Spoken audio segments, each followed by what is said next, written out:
Doctor Gopal Prasad आप सबके सामने एक नई टॉपिक लेकर हाजिर हूँ, जिसका नाम है बिहार के प्रशासन में भागीदार विभिन्न संस्थाएं। बिहार के प्रशासन को चलाने के लिए बहुत सारी संस्थाएं जो है वह उसमें सहयोग करती है, जिससे बिहार का शासन जो है बेहतर से बेहतर ढंग से चलता है। तो ये संस्थाएं जो है कौन कौन सी संस्थाएं हैं, इसके बारे में हम लोग जानेंगे। उनके क्या कार्य हैं और उस कार्य किन के द्वारा ये कार्य किए जाते हैं और उन कार्य को में कौन कौन से लोग सहयोग देते हैं, इन सारी बातों को हम चर्चा करेंगे। तो जिसमें सबसे पहले जान लेना जरूरी है कि ये संस्थाएं आखिर है कौन कौन सी संस्थाएं हैं। तो चलिए बोर्ड पर हम चलते हैं। इसमें बोर्ड पर लिखा गया है बिहार के प्रशासन में विभिन्न प्रकार के संस्थाओं का प्रमुख योगदान है। संस्थाएं तो बहुत है, लेकिन जो प्रमुख रूप से संस्थाएं हैं उन्हीं संस्थाओं के बारे में आप लोगों को बताया गया है। तो जो संस्थाएं निम्नलिखित है, तो सबसे पहला जो धरातल की संस्था जो है जिसका नाम है परिवार। परिवार के बाद होता है वार्ड या गांव, वार्ड या गांव, ग्राम पंचायत, प्रखंड, अनुमंडल, जिला, प्रमंडल और राज्य। ये जो है राज्य की शासन बेहतर से बेहतर चले, इससे बेहतर शासन को चलाने में ये संस्थाएं अपना सहयोग देते हैं। तो सबसे पहला हमारा जो संस्था जो है जिसका नाम है परिवार। आखिर परिवार क्या है? तो परिवार एक सामाजिक संस्था है। परिवार एक सामाजिक संस्था है जो उस तरह के व्यक्तियों से मिलने से बनती है जिसमें आपस में रक्त का संबंध हो। परिवार में जितने लोग रहते हैं उन लोगों में एक रक्त का संबंध होता है, और जिन लोगों में रक्त का संबंध होता है वे परिवार के सदस्य माने जाते हैं, और उन लोगों के मिलने से परिवार बनता है। परिवार में माता पिता, भाई बहन, पुत्र पुत्री, दादा दादी, बुआ फुआ आदि सदस्य होते हैं। परिवार का आधार सहयोग, प्रेम, त्याग, श्रद्धा, विश्वास और भावनात्मक रिश्ते का जुड़ाव होता है। भावनात्मक रिश्ता कहने का मतलब यह है कि जब किसी परिवार में जब किसी व्यक्ति की तबीयत खराब होती है तो उस परिवार के लोग उनको स्वस्थ करने के लिए सारे लोग बेचैन हो जाते हैं, सारे लोग उस दुख से दुखी हो जाते हैं, सारे लोग चाहते हैं कि वे सदस्य जल्द से जल्द ठीक हो जाए। तो यह जो एक अपनापन है, यह एक भावनात्मक लगाव है। दूसरी बात है कि परिवार में किसी को किसी प्रकार की खुशी की प्राप्ति होती है तो उस परिवार में वह खुशी सारे लोगों की होती है। यह रिश्ता जो है वह भावनात्मक रिश्ता है। परिवार मुख्य रूप से दो प्रकार की होती है। एक परिवार जो होता है जिसका नाम है एकल परिवार, और दूसरे परिवार का नाम है संयुक्त परिवार। मुख्य रूप से दो प्रकार की परिवारें होती है, एकल परिवार और संयुक्त परिवार। तो एकल परिवार में माता पिता, पुत्र और पुत्री, और संयुक्त परिवार में माता पिता, पुत्र पुत्री, भाई बहन, दादा दादी, बुआ और फुआ। ये जो है ये परिवार है। और परिवार जो है किसी संस्था की पहली यह सीढ़ी है। उसी पहली सीढ़ी से हम संस्थाओं की तरफ आगे धीरे धीरे बढ़ते हैं। दूसरा जो है जिसका नाम है वार्ड। क्या नाम है? वार्ड। वार्ड क्या है? तो वार्ड स्थानीय प्रशासन में पंचायत की सबसे छोटी संस्था के रूप में वार्ड को मानी जाती है। स्थानीय जो प्रशासन जो है, जिन प्रशासन को तीन भागों में बांटते हैं जिसे त्रिस्तरीय प्रशासन के नाम से जानते हैं। पहला प्रशासन जो है ग्राम पंचायत है, दूसरा जो है प्रखंड है, और तीसरा जो है जिला परिषद है। तो यह जो है ग्राम पंचायत के अधीन जो है वार्ड आता है, और यह स्थानीय प्रशासन की सबसे छोटी संस्था के रूप में मानी जाती है, जिसे आमतौर से उसे टोला, बस्ती, कबीला या मुहल्ला के नाम से हम लोग जानते हैं। चाहे मुहल्ला कहें, चाहे कबीला कहें, चाहे बस्ती कहें या टोला कहें, और एक नया नाम उसका पड़ गया जिसको हम लोग उसे वार्ड के नाम से जानते हैं। वार्ड के निर्माण में कुछ परिवारों के मिलने से यह बनती है जिसकी जनसंख्या 500 से 1000 के करीब में होती है। वार्ड के कार्यों के लिए बिहार सरकार निर्वाचन आयोग के द्वारा पंचायत में वार्ड के मतदाताओं द्वारा वार्ड सदस्य और वार्ड पंच के लिए मतदान कराया जाता है और उस मतदान के उपरांत उसमें विजयी घोषित वार्ड सदस्य और वार्ड पंच, जो सदस्य विजयी होते हैं उन्हें वार्ड सदस्य और वार्ड पंच घोषित किए जाते हैं और ये वार्ड सदस्य जो है वे अपने क्षेत्र के मुखिया के सहयोग से अपने उस क्षेत्र के विकास कार्यों करते हैं। जो वार्ड सदस्य जो है वे मुखिया के सहयोग से अपने क्षेत्र में होने वाले विकास कार्यों में, उस गांव में रोड की बात हो गई, उस गांव में नाले की बात हो गई, उस गांव में तालाब को साफ कराने की बात हो गई, उस गांव में खाड़ी साफ कराने की बात हो गई, उस गांव में इंदिरा आवास की बात हो गई, उस गांव में वृद्धा पेंशन की बात हो गई। तो इस तरह की बातें जो है वार्ड सदस्य जो है मुखिया से मिलकर उस कार्य को कराते हैं और वार्ड पंच जो है उस गांव में, उस क्षेत्र में होने वाली लड़ाई झगड़े या राजस्व संबंधित समस्याओं का समाधान सरपंच से मिलकर करते हैं। तो वार्ड सदस्य और वार्ड पंच एक वार्ड के 2 प्रतिनिधि हैं और दोनों प्रतिनिधि अपने अलग अलग क्षेत्रों में वे काम करते हैं और काम करके उस क्षेत्र में विकास करते हैं। अगला जो है गांव क्या है, तो गांव जो है एक सामाजिक संस्था है जो कई वार्डों के मिलने से गांव बनता है, जिसमें अनेक जातियां, धर्म, लिंग, संप्रदाय के लोग एक निश्चित स्थान के आसपास रहते हैं, जिससे गांव बनता है। और इस गांव में जो भी लोग रहते हैं उसमें आपसी सहमति, सहयोग, श्रद्धा, विश्वास, सहानुभूति, प्रेम, त्याग या भावनात्मक रिश्ते से वे जुड़े रहते हैं। अक्सर देखा जाता है कि गांव के लोगों में एक अपनापन होता है, एक प्रेम होता है, एक श्रद्धा होता है, एक सहानुभूति होती है, एक भावनात्मक लगाव होता है कि किसी भी स्थिति परिस्थिति में गांव के लोग जो हैं एकजुट हो जाते हैं और एकजुट होकर उस समस्या का समाधान करते हैं। किसी के घर बारात आ जाती है तो सारे लोग जो बारात की खरीदारी है उसको मिलकर करते हैं, या किसी प्रकार की किसी को बीमारी हो जाती है तो पूरे गांव के लोग उस बीमारी से निजात दिलाने के डॉक्टर के पास ले जाने के लिए, उनके घर पैसे पहुंचाने के लिए लोग तत्पर रहते हैं और उस दुख दर्द में लोग सहयोगी बनते हैं। अगला जो है ग्राम पंचायत। आखिर ग्राम पंचायत क्या है, तो ग्राम पंचायत जो है पंचायती राज की सबसे निचली स्तर की प्रशासनिक संस्था है, जिसका निर्माण कई वार्ड या गांवों के मिलने से होता है। हमने बताया कि वार्ड के मिलने से गांव बनते हैं और 3-4 वार्डों को मिलाकर गांव होता है और एक वार्ड में करीब 12, 13, 15, 21 वार्ड होते हैं। तो उसके लिए वार्डों की संख्या ज़्यादा हो जाती है और गांवों की संख्या कम हो जाती है। तो ये वार्ड का है या गांव का है, वार्ड और गांवों को मिलाकर क्या बनता है, पंचायत बनता है। और इस पंचायत का मुख्य कार्य जो होता है अपने गांव के अधीन, अपने पंचायत के अधीन, चाहे वो विकास का कार्य हो या लड़ाई झगड़ा, भूमि विवाद, चोरी जैसी समस्याओं का समाधान करना होता है। तो यह जो है उस ग्राम पंचायत के जो प्रतिनिधि होते हैं वे मुखिया हो या सरपंच हो इस काम को करते हैं। इस कार्य को करने के लिए पंचायत स्तर पर 2 पद सृजित है। उस पद का नाम मुखिया और क्या है, सरपंच है। के लिए बिहार सरकार निर्वाचन आयोग द्वारा पंचायत के अधीन मतदाताओं में चुनाव प्रक्रिया द्वारा विजयी घोषित प्रत्याशी को मुखिया और सरपंच बनाया जाता है। जिस तरह वार्ड के लिए होता है उसी तरह पंचायत के लिए होता है। और जो भी विजयी घोषित होता है वह व्यक्ति क्या होता है, वह मुखिया के पद के लिए है तो मुखिया होगा, सरपंच के पद के लिए है तो वह क्या होगा, सरपंच होगा। उसे सरपंच बनाया जाता है।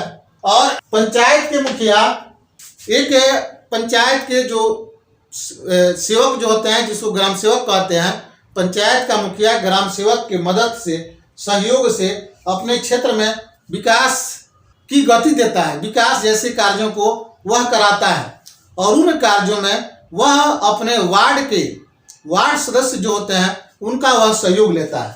उसी तरह सरपंच, कर्मचारी और थानाध्यक्ष के सहयोग से मिलकर भूमि संबंधी समस्या, लड़ाई झगड़ा, चोरी जैसी समस्याओं का समाधान करते हैं। इस कार्य के लिए सरपंच जो है वार्ड पंचों की सलाह लेते हैं और सलाह लेने के बाद उनके बाद वे अपने निर्णय पर पहुंचते हैं और अपना निर्णय देते हैं।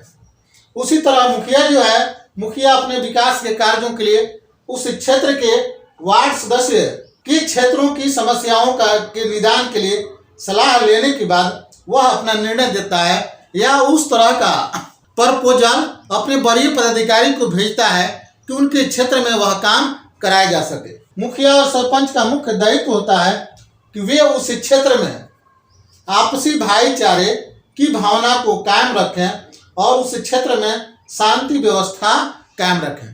तो यह जो चीज़ें जो हुई, पहला परिवार, दूसरा वार्ड, तीसरा गांव और चौथा ग्राम पंचायत, ये जो है ये संस्थाएं हैं और ये संस्थाओं का मुख्य दायित्व होता है गांव के जो विकास कार्य हैं उसको करना और गांव में लड़ाई झगड़े, भू राजस्व संबंधित जो समस्याएं हैं उन समस्याओं का निपटारा करना। तो विकास कार्य जो है वह मुखिया कराता है। किनका सहयोग लेता है? तो ग्राम सेवक का सहयोग लेता है। और सरपंच जो है वह लड़ाई झगड़े, ये भू राजस्व चोरी आदि मामलों में कर्मचारी या थानाध्यक्ष का सहयोग लेकर उन समस्याओं का निपटारा वह करता है। तो इसमें आप देखेंगे यहाँ हमने एक डायग्राम बनाया जिसमें बताया कि परिवार जो है दो प्रकार के होते हैं, एक एकल परिवार और दूसरा संयुक्त परिवार। उसी तरह गांव जो है कई वार्डों के मिलने से गांव बनते हैं, कई वार्डों के मिलने से गांव बनते हैं। और ग्राम पंचायत जो है वह गांव वार्ड प्लस गांव ऐसा देखा जाता है कि गांव में 2 वार्ड होते हैं, 3 वार्ड होते हैं, 4 वार्ड होते हैं, ठीक है कि नहीं। तो वार्ड भी होता है और गांव भी होता है, दोनों के मिलने से क्या बनता है? पंचायत बनता है। तो एक नीचे भी डायग्राम बनाया गया है, परिवार, परिवार के बाद वार्ड से गांव और वार्ड और गांव मिलाकर पंचायत, पंचायत के बाद प्रखंड, प्रखंड के बाद अनुमंडल, अनुमंडल के बाद जिला, जिला के बाद प्रमंडल, प्रमंडल के बाद राज्य। यह एक श्रृंखला है जिस श्रृंखला के अनुसार बिहार के बेहतर शासन चलाने में इन संस्थाओं का बड़ा योगदान होता है। प्रखंड, जिसको अंग्रेजी में ब्लॉक के नाम से जानते हैं, प्रखंड बिहार की एक प्रशासनिक संस्था है जिसका निर्माण कई पंचायतों के मिलने से होता है। प्रखंड का निर्माण जो है पंचायतों के मिलने से होता है, चाहे वो पंचायत 5 हो, 7 हो, 10 हो या जितने हो या 20 हो, उन पंचायतों का एक संगठित रूप जो है जिसको हम लोग प्रखंड के नाम से जानते हैं। प्रखंड का कार्य अपने क्षेत्र में विकास कार्यों की देखरेख करना, साथ ही क्षेत्र में होने वाले लड़ाई झगड़े, भू राजस्व चोरी जैसे समस्याओं का समाधान करना, ये प्रखंड का कार्य होता है। चाहे विकास कार्य हो या चोरी हो या भूमि संबंधी विवाद हो या राजस्व संबंधी विवाद हो या लड़ाई झगड़ा हो, इन सारी समस्याओं का समाधान जो है प्रखंड स्तरीय इनका समाधान होता है। प्रखंड के कार्यों की निगरानी के लिए 2 पदाधिकारी जो है जिनका नाम ब्रैकेट में लिखा गया है, एक का नाम जो है प्रखंड विकास पदाधिकारी और दूसरे का नाम है अंचल पदाधिकारी। क्या कहते हैं? अंचल पदाधिकारी। और ये दोनों 2 पदाधिकारी के साथ प्रखंड स्तरीय एक जनप्रतिनिधि होते हैं जिनका नाम है प्रमुख। क्या होता है? प्रमुख। प्रखंड स्तरीय प्रतिनिधि को हम लोग प्रमुख के नाम से जानते हैं। और ये प्रखंड प्रमुख का काम होता है, अगर कोई समस्या जटिल होती है तो उन समस्याओं के समाधान में अपना सलाह मशवरा देना। प्रखंड पदाधिकारी और अंचल पदाधिकारी समय समय पर प्रखंड प्रमुख से विचार विमर्श करके कार्यों का निष्पादन करते हैं। हमने पहले ही बता दिया कि चाहे वो प्रखंड विकास पदाधिकारी हो या अंचल पदाधिकारी हो, उनके कार्यों में प्रखंड प्रमुख का काम होता है सहयोग देना, सलाह मशवरा देना, जिससे कार्य जो है कार्यों का सही तरीके से निष्पादन हो जाए। प्रखंड विकास पदाधिकारी क्षेत्र में विकास कार्य एवं अंचल पदाधिकारी क्षेत्र में लड़ाई झगड़े, भू राजस्व और चोरी जैसे मामलों में पुलिस पदाधिकारी से सहयोग लेकर समस्याओं का समाधान करते हैं। जो अंचल पदाधिकारी के जिम्मे भू राजस्व से संबंधित कार्य होता है, और चाहे वो लड़ाई झगड़ा हो या चोरी हो, अगर इस तरह के मामले अगर होती है तो उन मामलों में वे पुलिस पदाधिकारी का सहयोग लेते हैं और सहयोग लेने के बाद उन मामलों का निष्पादन करते हैं। और इसके साथ साथ और भी प्रखंड स्तरीय पदाधिकारी होते हैं जिनका नाम जो है, जैसे प्रखंड शिक्षा पदाधिकारी, प्रखंड कृषि पदाधिकारी, प्रखंड जन वितरण प्रणाली, और इस तरह के अनेक पदाधिकारी होते हैं जिनका सहयोग प्रखंड विकास पदाधिकारी या अंचल पदाधिकारी सहयोग लेकर अपने कार्यों के निष्पादन करने में उनका सहयोग लेते हैं, जिससे अच्छा तरह उसे समस्याओं का निष्पादन हो सके। अगला जो है जिसका नाम है अनुमंडल, जिसको अंग्रेजी में सब डिवीजन के नाम से जानते हैं। यह सब डिवीजन जो है बिहार सरकार की एक प्रशासनिक संस्था है जिसका निर्माण कई प्रखंडों के मिलने से बनता है। अनुमंडल जो है, अनुमंडल भी एक प्रशासनिक संस्था है और इसका निर्माण जो है कई प्रखंडों के मिलने से होता है। और अनुमंडल का कार्य अनुमंडल स्तर पर आने वाली क्षेत्र के विकास कार्यों, लड़ाई झगड़े, भू राजस्व, चोरी जैसे मामलों के लिए त्वरित कार्रवाई करते हुए नियंत्रण करना होता है। जैसे ऐसे मामले होते हैं जो जिन मामलों में कार्रवाई करना उचित होता है, उन मामलों में जो हमारे अनुमंडल पदाधिकारी होते हैं उन मामलों में क्या करते हैं, उसमें त्वरित कार्रवाई करके उन मामलों को नियंत्रण करते हैं। अनुमंडल स्तर के जो सर्वोच्च पदाधिकारी होते हैं जिनका नाम है अनुमंडल पदाधिकारी, और अनुमंडल पदाधिकारी कार्यों के निष्पादन के लिए अन्य पदाधिकारी होते हैं जो अनुमंडल पदाधिकारी के सहयोग करके कार्यों के निष्पादन में अपना सहयोग देते हैं। अनुमंडल में अनुमंडल स्तर के पुलिस पदाधिकारी होते हैं या अनुमंडल स्तर के और भी पदाधिकारी होते हैं जिससे अनुमंडल पदाधिकारी सहयोग लेते हैं या अपना मंतव्य देते हैं उस तरह कार्य करने के लिए, और उसके बाद तब अनुमंडल स्तर के कार्यों का निष्पादन होता है। और अनुमंडल स्तर के जो पदाधिकारी होते हैं जिनका नाम है अनुमंडल पदाधिकारी। उसी तरह प्रखंड स्तर के जो पदाधिकारी हैं उनका नाम है प्रखंड विकास पदाधिकारी या अंचल पदाधिकारी। तो चलिए इससे कुछ मिलते जुलते हमने प्रश्न भी आप लोगों को दिए हैं।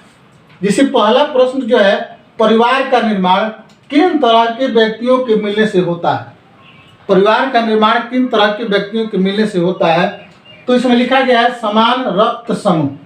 जैसे हमने बताया कि एक परिवार में माता पिता, भाई बहन, पुत्र पुत्री, दादा दादी, बुआ और फुआ। तो मानिए इस जो भी व्यक्ति हैं, दादा दादी हैं, फुआ हैं, बुआ हैं, माता हैं, पिता हैं, इनके रक्त जो है एक दूसरे से मिलते हैं। कभी कभी ऐसा होता है माता का रक्त बच्चे से मिलता है और पिता का रक्त बच्ची से मिलता है, लेकिन परिवार के जो सदस्य हैं उनका रक्त परिवार में रहने वाले सदस्यों के साथ मिलता है।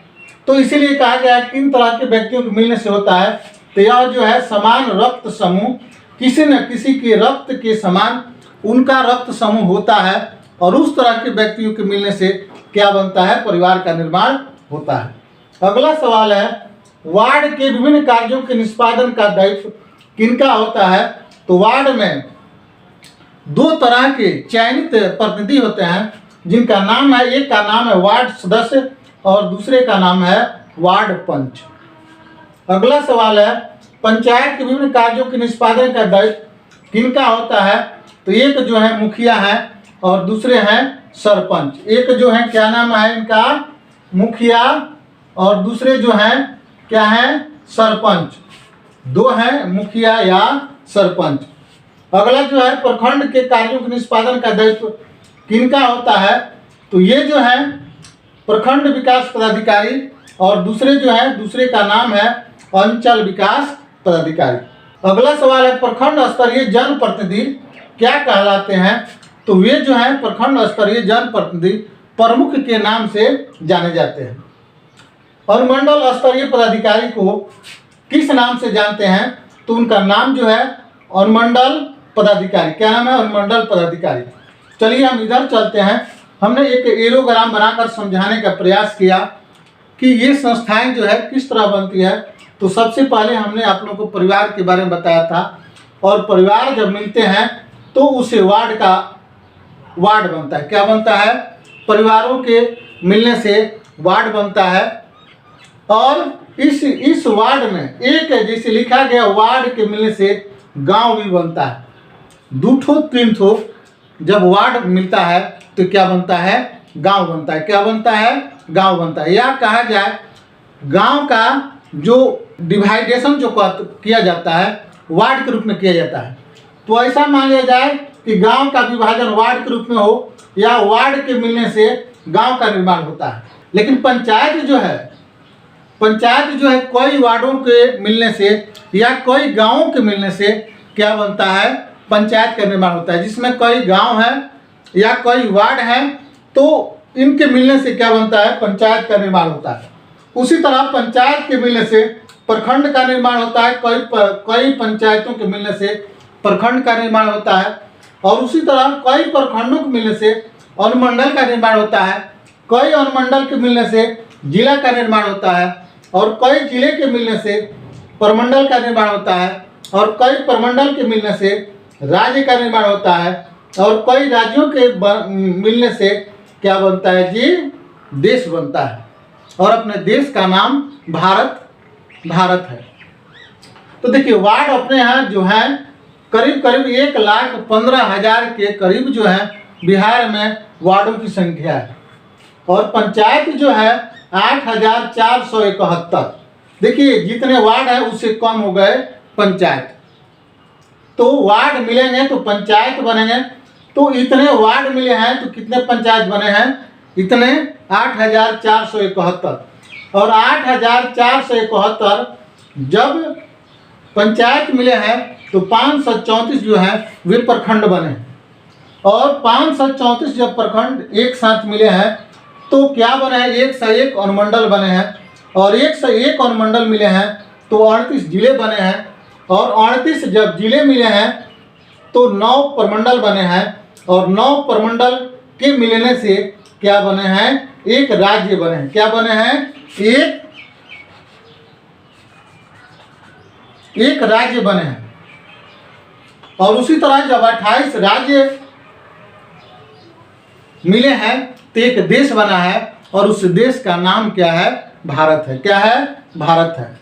तो चलिए अब इस कार्यक्रम की समाप्ति उपरांत हमने एक क्वेश्चन दिए हैं, परिवार किस तरह की संस्था है। तो हमने आप लोगों को इसके पहली कड़ी में ही हमने बताया कि परिवार किस तरह की संस्था है। तो उसका नाम यहाँ लिख देना है, और अपना नाम लिखना है, उत्तरदाता का नाम, मोबाइल नंबर और विद्यालय का नाम, इसको लिखना है। यहाँ लिख दें कि अगर इस विषय की शेष जानकारी आप देखना चाहते हैं तो दूसरे वीडियो में आप इसके लिए आप क्या करें? संपर्क करें। तो इन विषय वस्तुओं को आप लोगों को बताना हमारी मजबूरी बन गई थी, क्योंकि जगह जगह जब हम बच्चों को विद्यालय में मोटिवेट करने के लिए जाते हैं तो वहाँ बच्चों को यह समझने में दिक्कत हो जाती है कि अनुमंडल क्या है, प्रखंड क्या है, जिला क्या है, प्रमंडल क्या है, अनुमंडल बड़ा है या प्रमंडल बड़ा है, कितने प्रमंडल हैं। तो इन सारी विषय की जानकारी जो है, इन सारी बातों की जानकारी बच्चों को बहुत कम है। इसलिए इन जानकारियों को देने के लिए मैंने इस टॉपिक की शुरुआत की, और मैं इस टॉपिक की पूरी जानकारी मैं दूसरे वीडियो तक जरूर दूंगा। तो चलिए इसके लास्ट कड़ी में चलते हैं, समापन की तरफ चलते हैं। हम यही कहना चाहेंगे कि कम से कम आप इस विषय वस्तु को जानते हैं, या कुछ कम जानते हैं या ज़्यादा जानते हैं, तो आप इस वीडियो को देखें। और जो बच्चे नहीं जानते हैं उन बच्चों को इस तरह की बातों को आप शेयर करें। हो सकता है कि आपके शेयर करने से आपका ज्ञान और बढ़े। आपको इन बातों को शेयर करने से आपका ज्ञान और बढ़े, या हो सकता है कि कुछ चीज़ें बच्चे भी जानते हों तो आपका ज्ञान और बढ़ सकता है। तो चलिए इसी के साथ हम इसकी समापन की तरफ चलते हैं, और चलते चलते इतना ही बात कहेंगे कि आप हमारी वीडियो को अगर आप देखते हैं तो आप हमारी वीडियो को लाइक, सब्सक्राइब और बेल घंटी जरूर बजाएं। और साथ ही साथ इतना जरूर आप ख्याल रखें कि विद्या दान जो है सबसे उत्तम दान है। तो चलते चलते कविता हम सुनाना चाहेंगे। जो लोग गरीब भिखारी हैं, जिन पर न किसी की छाया है, हम उनको गले लगाएंगे, हम उनके बच्चों को पढ़ाएंगे, हम उनको साक्षर बनाएंगे और अपने ज्ञान को हम बढ़ाएंगे। तो इसी के साथ हम चलते हैं। चलते चलते इतना ही बात कहेंगे कि आप हंसते रहिए, मुस्कुराते रहिए और अपने ज्ञान को आप बढ़ाते रहिए। चलिए इसी के साथ आप सबको बहुत बहुत धन्यवाद।